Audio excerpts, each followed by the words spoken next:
बिस्मिल्लाहिर्रहमानिर्रहीम नहमदुलिल्लाहि सल्ली अला रसूल के। औरतों की पहली जमात हज़रत मौलाना मोहम्मद इलियास साहब रहमतुल्लाह अलैह के दौर में।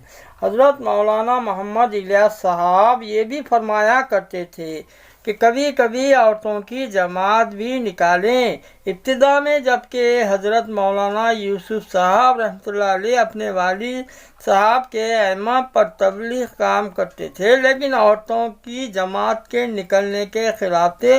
वो जब सोते थे तो इस ज़माने में हमेशा इनके सीने पर हज़रत मौलाना मुफ्ती किफ़ायतुल्लाह साहब रहमतुल्लाह अलैह का वो फतवा रहता था, जिसमें औरतों की जमात की बात है कि हज़रत मौलाना यूसुफ साहब रहमतुल्लाह अलैह से कहा, मेरे ये दोनों उस्ताद हैं, यानी मुफ्ती किफ़ायतुल्लाह साहब और हज़रत मौलाना मोहम्मद इलियास साहब रहमतुल्लाह अलैह भी, और मैंने फतवे की मश्क हज़रत मुफ्ती किफ़ायतुल्लाह साहब से की है, यानी मौलाना उबैदुल्लाह साहब की फरमा रहे हैं। फिर एक बात और मैंने इस वक्त मौलाना मोहम्मद यूसुफ साहब रहमतुल्लाह अलैह से कही कि सुन लो, जब तुम भी अपने वालिद के इस काम की जानशीन बनोगे तो तुम भी ये काम करोगे कि औरतों की जमात को तुम भी निकालोगे।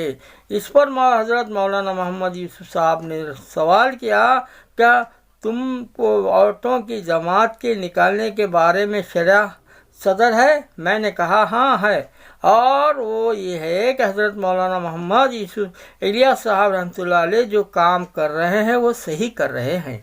और जहाँ तक फतवे का ताल्लुक़ है तो वो ये है कि मुफ्ती साहब जैसा सवाल किया जाएगा इसी को सामने रखकर वो फतवा लिखेंगे।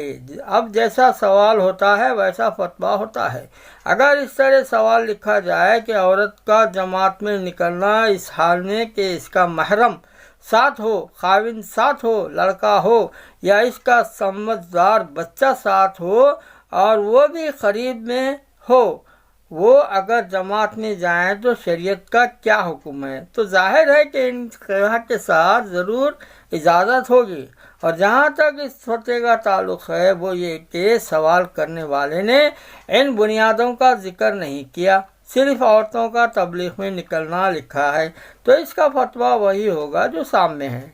लेकिन जैसा मैंने कहा, इन ख़यात के साथ पूछा जाएगा तो ज़रूर हाँ का जवाब होगा इंशाअल्लाह। औरतों के निकलने की नज़रिए में औरतों के बाहर निकलने की नज़र पेश करता हूँ। हज़रत मौलाना इस्माइल शहीद रहमतुल्लाह अलैह की बीवी भी अल्लाह के रास्ते में निकली थी, और हुज़ूर सल्लल्लाहु अलैहि वसल्लम ने भी बाज़ मौक़ों में बाज़ औरतों को इजाज़त दी है। औरतों में तबलीगी काम दीनी ज़हन और पर्दा दोनों से निकल गई है। अगर औरतों में पर्दे के साथ दीन का काम करोगे तो औरतों में दीन आएगा, वरना ये औरतें ही सबसे पहले इर्तिदाद पर जाएगी। मौलाना मोहम्मद यूसुफ साहब रहमतुल्लाह अलैह ने भी औरतों की जमात निकाली।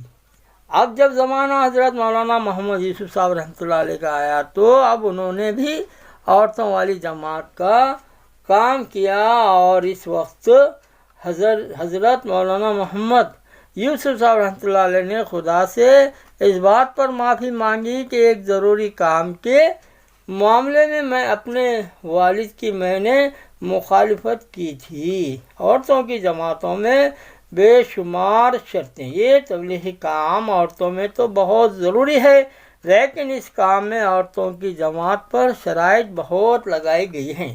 ये कि औरत जो दीन की बात करे वो बैठकर करे, खड़े होकर नहीं, और ना छड़ी हाथ में लेकर बात करे। जब हमें बात जगह का पता चला कि औरतें इस तरह बयान करती हैं तो हमने इस तरह का काम बंद करा दिया था और कहलाया था ये हमारा काम नहीं है, ये काम कुछ और ही है, और ये दीन के नाम से दूसरों का काम कर रही हैं।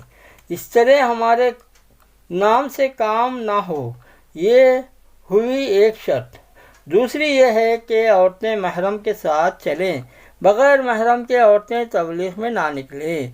अगर इन शराइत का ख्याल रख कर निकलेंगी तो औरतों में दीन पर पर्दा दोनों जिंदा रखो। मर्द व औरत के बग़ैर दीन का काम नहीं बनता है कि मर्द तो बाहर जमातों में है اور عورت گھر کے اندر شیطان ہے اور اس سے دین کا کام نہیں چلتا۔